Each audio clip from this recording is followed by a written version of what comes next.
datang di POKAPES Podcast Kepemimpinan bersama Akma Pesa. Aku Rania Septiara dan partner aku Kisha Laila Recita sebagai host hari ini yang akan menemani kalian membahas berbagai hal menarik seputar kepemimpinan yang pastinya akan menginspirasi kalian ke depannya. Sebelumnya, udah aku mention nih, kalau kita nggak cuma berdua aja nih, tapi juga ditemani kakak-kakak dari Himafo Akma Pesa yang akan memberi insight keren buat kita. Untuk kakak-kakak dari Akma Pesa, boleh perkenalkan diri terlebih dahulu. Oke, bersifat dulu nih. Boleh kalian. Dulu ya. Oke, halo semuanya, selamat siang. Perkenalkan, nama aku Muhammad Rahim Habibur Rahman dari Program Studi Manajemen Industri Angkatan 61. Di sini sebagai CEO Himafo Akma Pesa periode 2025-2026. Dan di sini aku nggak sendiri, di sini juga ada wakil aku. Halo semuanya, selamat siang. Kenalin, nama aku Nada Hanifah. Aku dari Program Studi Manajemen Agribisnis Angkatan 61. Dan di sini aku juga menemani Raidan selaku co-CEO dari Himafo Akma Pesa periode 2025-2026. Oke, jadi kita kedatangan bintang tamu yang spesial, yaitu CEO dan co-CEO dari Himafo Akma Pesa. Boleh tepuk tangan dulu buat bintang tamu. Oke Kak, sebelum masuk ke lebih dalam nih, boleh dijelasin nggak apa itu Himafo Akma Pesa serta visi misinya nih, supaya penonton juga lebih kenal sama Akma Pesa. Dulu. Oke, jadi Himafo Akma Pesa itu sebetulnya adalah gabungan ya dari 3 prodi yang serumpun tentunya di bidang ekonomi dan bisnis, yaitu ada manajemen industri, agribisnis, sama juga akuntansi. Nah, seperti tadi di Indonesia kan, jadi kita ini itu memang bergerak di bidang pengembangan ekonomi dan bisnis gitu. Terus untuk visinya sendiri ya pasti sebagai organisasi mahasiswa itu kita punya mandat untuk selalu mengembangkan dan juga meningkatkan gitu ya kemampuan mahasiswa di rumpun kita, gak cuma dari fungsionaris Himafo Akma Pesanya aja, tapi juga seluruh HM3 prodi serumpun itu untuk ibaratnya berkembang di bidang tersebut gitu. Jadi Himafo Akma Pesa ini membantu 3 prodi serumpun itu berkembang ya di bidang yang sesuai sama bidang mereka. Oke, kakak kan co-CEO dan CEO. Nah, gimana sih cara kakak-kakak ini bagi-bagi tugasnya sama Akma Pesa biar tetap kompak? Ada trik khususnya gitu nggak? Nah, kalau kita ngomongin soal kerjaan ya yang ada di Himafo Akma Pesa, pasti menjadi CEO dan co-CEO itu ada banyak banget yang harus diurus. Dan kemarin juga kita sempat ngobrol-ngobrol, terus juga nanti bakalan rapat pimpinan dengan yang lain. Kita akan bagi-bagi tugas sih pastinya. Nah, pembagian tugasnya itu coba gimana? Boleh Lisa? Nah, jadi kalau misalnya pembagian tugas sendiri itu kita pertama ya yang kita bagi itu gua dan juga Nada, dan juga ada pembagian tugas dari BPK-nya sendiri gitu. Kalau misalnya gua sama Nada, mungkin Nada itu lebih ke pengawasan internalnya, sedangkan kalau misalnya gue nanti mungkin merangkap internal juga, tapi selain itu tugas utama gue lebih kayak ke ngejalin hubungan sama stakeholders gitu, kayak diplomasi ataupun nanti ada obrolan-obrolan lah sama pihak-pihak yang memang bisa bekerja sama-sama. Nih, kan kalau ngomongin himpunan mahasiswa tuh pasti nggak jauh dari masalah miskom, ya kan? Apalagi menaungi 3 prodi serumpun, di mana SDM itu pasti banyak banget. Boleh ceritain nggak Kak, gimana cara kalian menjembatani komunikasi antar anggotanya supaya mereka tuh merasa terlibat dalam setiap kegiatan di Akma Pesa? Ini menarik banget ya Raidan, karena pastinya ini kalau misalnya kita bisa menguasai ini akan menjadi kunci untuk kesuksesan kita ke depan. Kalau dari aku sendiri, aku punya apa ya, intinya kalau misalnya dalam organisasi, apalagi Himafo Akma Pesa, isinya ada cukup dan sangat banyak sekali orangnya gitu ya. Pastinya yang harus diutamakan adalah birokrasinya sendiri. Kalau misalkan birokrasinya itu bagus, jadi mengurut gitu dari yang ada di bawah, terus naik ke atas, ke ketua departemen, terus nanti naik ke BPH, terus ke CEO-nya, nah itu akan mempermudah kita untuk berkomunikasi kayak gitu aja. Iya, betul banget. Jadi dalam struktur organisasi itu yang namanya hierarki itu penting banget untuk menjamin gitu ya, ibaratnya sesuai dengan urutannya dan ibaratnya nggak nabrak-nabrak gitu sampai informasinya one door aja gitu kan.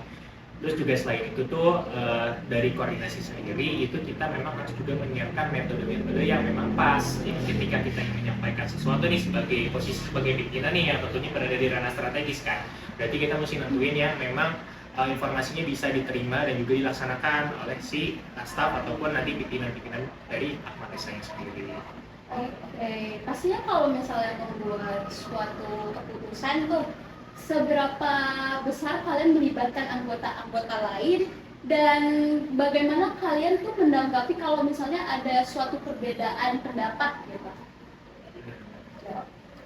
Kalau masalah ini ya, decision making ya, tentunya kita sebagai CEO dan co-CEO pasti ya adalah ibaratnya rangkaian terakhir dalam pengambilan keputusan gitu ya. Cuman kalau misalnya ketika kita konteksnya itu bersinggungan dengan orang lain, itu pasti lewat dua atau sama nada gitu.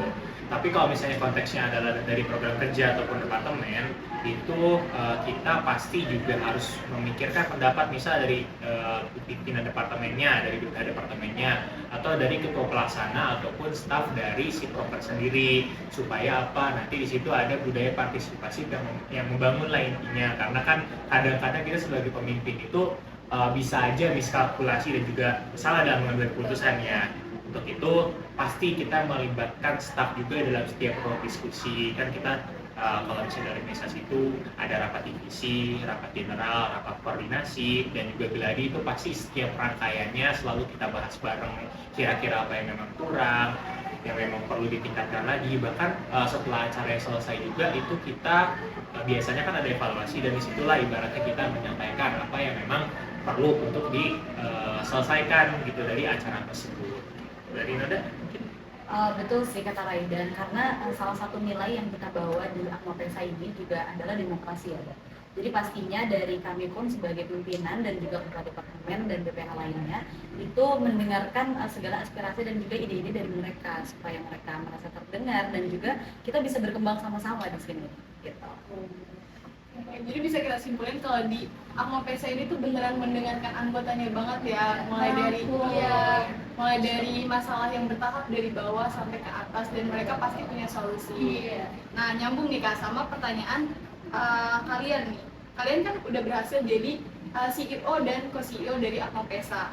Menurut kalian nih, selain dari yang sifat merangkul sebagai pemimpin, karakteristik seperti apa sih yang penting dimiliki seorang pemimpin, khususnya saat memimpin sebuah himpunan?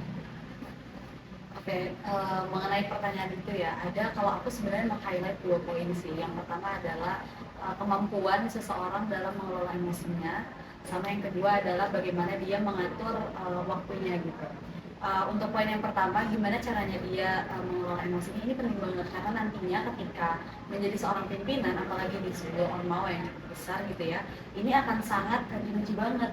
Ada masalah A datang, ada masalah B datang, semuanya datang terus kayak nggak mungkin dong kita kayak oh my god gitu ya. Jadi Tinggal gitu aja kan nggak mungkin nggak ya. mungkin dong. Mungkin. Jadi kemampuan untuk mengelola emosi itu menurut aku sangat penting untuk menjadi seorang pemimpin. Sama yang kedua, mengelola manajemen waktu gitu ya.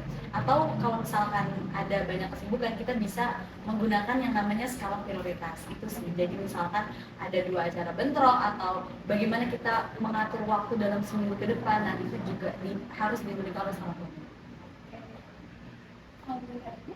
Oke.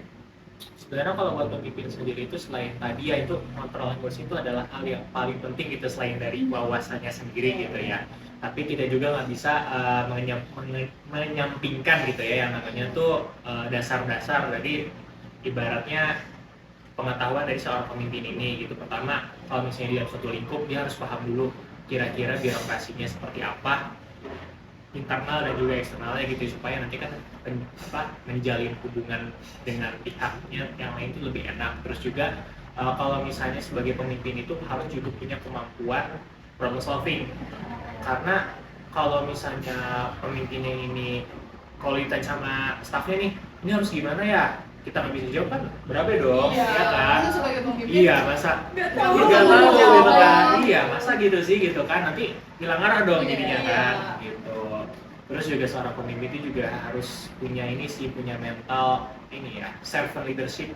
Dimana seorang pemimpin itu nggak melulu harus yang katanya kayak bos nyuruh-nyuruh, itu tuh jangan kayak gitu guys. Tapi seorang leader itu harus bisa ibaratnya mengakomodasi setiap kebutuhan dari staff-staffnya supaya kan bisa berkembang banget bareng gitu ya, karena itu memang tujuan dari Ormawa sendiri kan. Kalau misalnya di Ormawa itu kan ada kayak pilar-pilarnya kayak pengembangan, pelatihan, pelayanan begitu kan, itu harus benar-benar terlaksana minimal seminimal-minimalnya adalah di anggotanya sendiri gitu.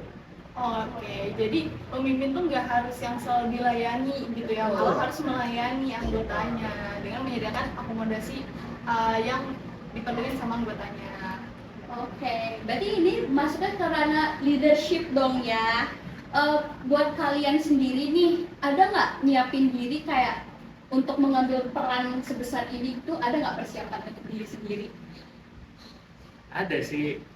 Tentunya pasti ada sih, dari mulai dulu ya awal-awal kita sebenarnya ya, ini kalau misalnya ditarik ke belakang, ini Raida nih ceritanya seru banget, bilang Raida Iya nih guys, jadi mungkin izin sharing aja ya. Jadi Iya. tuh waktu dulu pas kita bener-bener baru kayak, Nat, maju nggak gitu kan?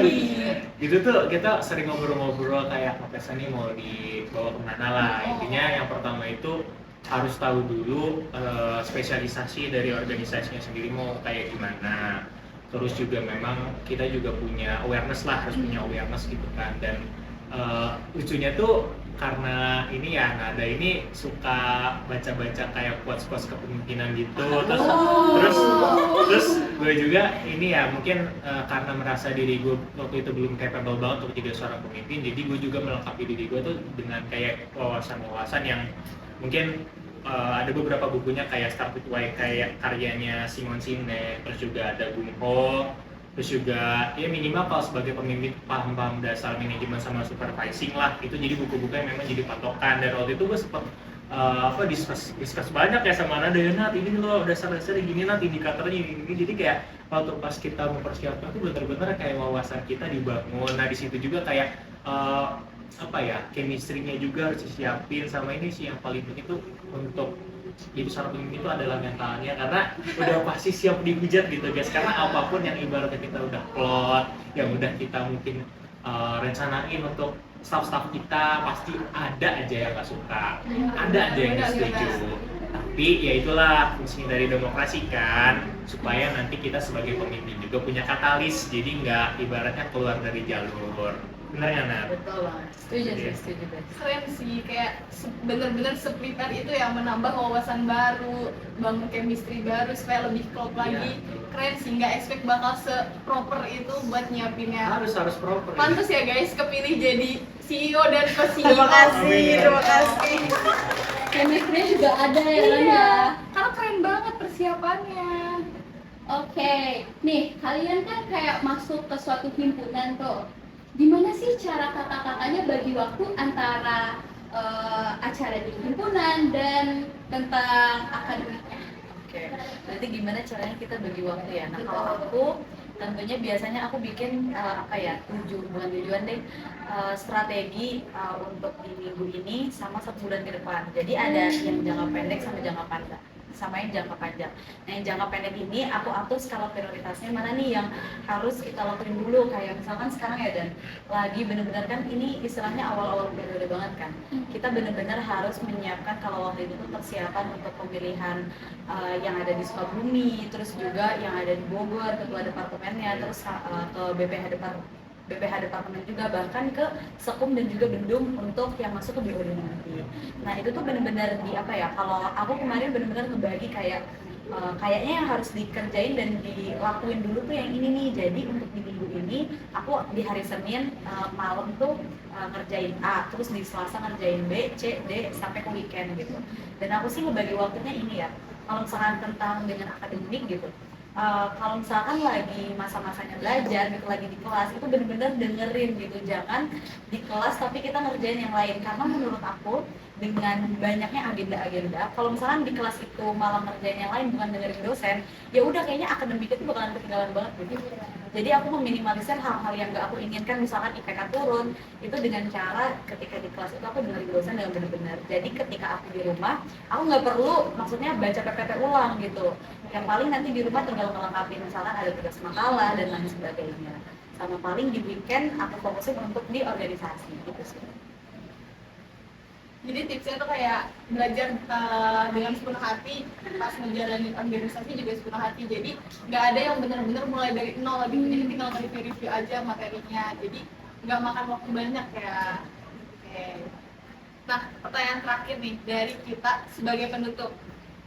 Ada nggak saran yang bisa kakak-kakak berikan untuk mahasiswa yang mau ningkatin kemampuan leadership-nya nih, apalagi lewat himpunan mahasiswa kayak gini? Baik. Ya, jadi kalau misalnya buat saran ya, yang pertama itu jangan pernah takut ya kalau misalnya kita ingin suatu aksi benar-benar lakuin gitu. Do or do not. Iya. Jangan setengah-setengah gitu. Karena apapun yang sekiranya kita rencanakan itu udah pasti itu punya prospek jangka panjang kan. Apalagi ini tuh konteksnya adalah di leadership juga kepemimpinan, di mana leadership ini salah satu kemampuan yang nggak mungkin bisa tergantikan oleh teknologi manapun. Iya, benar. Makanya buat misalnya buat teman-teman nih dari KM Vokasi, KM Mapesa, kalau memang teman-teman punya kemampuan untuk jadi seorang pemimpin atau punya bakat di sana, asah aja terus, ikut organisasi. Ikutlah, ibaratnya kalau misalnya di kelompok akademik, maksimalin di tugas-tugas kelompoknya gitu supaya nanti mulai ibaratnya apa ya terbentuklah, karena jadi seorang pemimpin kan seperti tadi yang Nada bilang harus terstruktur, mau ngerjain apa kayak gimana gitu kan, karena itu sih yang paling penting. Jadi betul-betul kayak prospektif lah leadership ini gitu, karena kalau misalnya kita takut diem-diem aja gitu sekarang kayak nggak mau ambil resiko terus di safe zone kita aja itu gak bakal kemana-mana ya teman-teman gitu. Jadi persiapkanlah gitu kalau misalnya kita memang pengen improve diri kita, banyakin wawasan lah, bertemanlah dengan circle-circle yang memang memberikan dampak positif. Itu harus guys gitu, gak apa-apa kalian dibilang kayak apa mulai sombong lah gini-gini, karena circle itu bakal membangun banget guys gitu. Jadi ibaratnya kalau misalnya kita bergaul sama orang yang jago dagang kan kita ke bawah nih jago bisnisnya gitu kan, orang-orang yang memang ngomongin politik terus bakal kita jago politik gitu, sama guys orang-orang yang memang di dunia leadership atau kita deketin ya ibaratnya kita juga bakal ketularan kan gitu. Betul banget. Kalau dari aku boleh ya nambahin? Boleh banget. Paling aku nambahin satu poin lagi sih, selain tadi jangan takut gitu ya. Poin dari aku adalah konsisten. Ketika teman-teman sudah memutuskan untuk oke, aku akan ambil kesempatan ini, kalian lakuin dengan sepenuh hati. Nah setelah itu adalah konsisten yang harus kalian lakukan, karena percuma kalian misalkan di awal semangat banget tapi di akhir melempem banget kan kayak aduh sayang banget. Karena sejatinya guys, ketika nanti kalian masuk ke himpunan dan kalian bekerja dengan sepenuh hati terus konsisten, aku yakin banget pasti ada banyak banget kesempatan di dalam di dalam organisasi itu yang bakalan bisa membantu kalian lebih improve lagi, dari mulai skill soft skillnya, dari mulai hard skillnya kayak gitu. Jadi sama halnya ya yang kata Kak Raidan tadi, itu sama halnya kayak konsep kalau berteman sama yang jalan parfum kita kayak ikut wangi, tapi kalau misalkan kita bergaul sama yang suka mainnya di sampah kita kayak ikut baunya. Oke teman-teman, udah sampailah kita di ujung acara podcast kali ini. Terima kasih untuk Kak Nada dan Kak Raidan. Semoga pembahasan kita ini bisa ngasih insight baru, dan semoga kalian tahu kalau bahwa banyak cara lain untuk memimpin gitu. Aku Keisha dan partnerku Rania pamit undur diri dan sampai jumpa lagi di podcast berikutnya.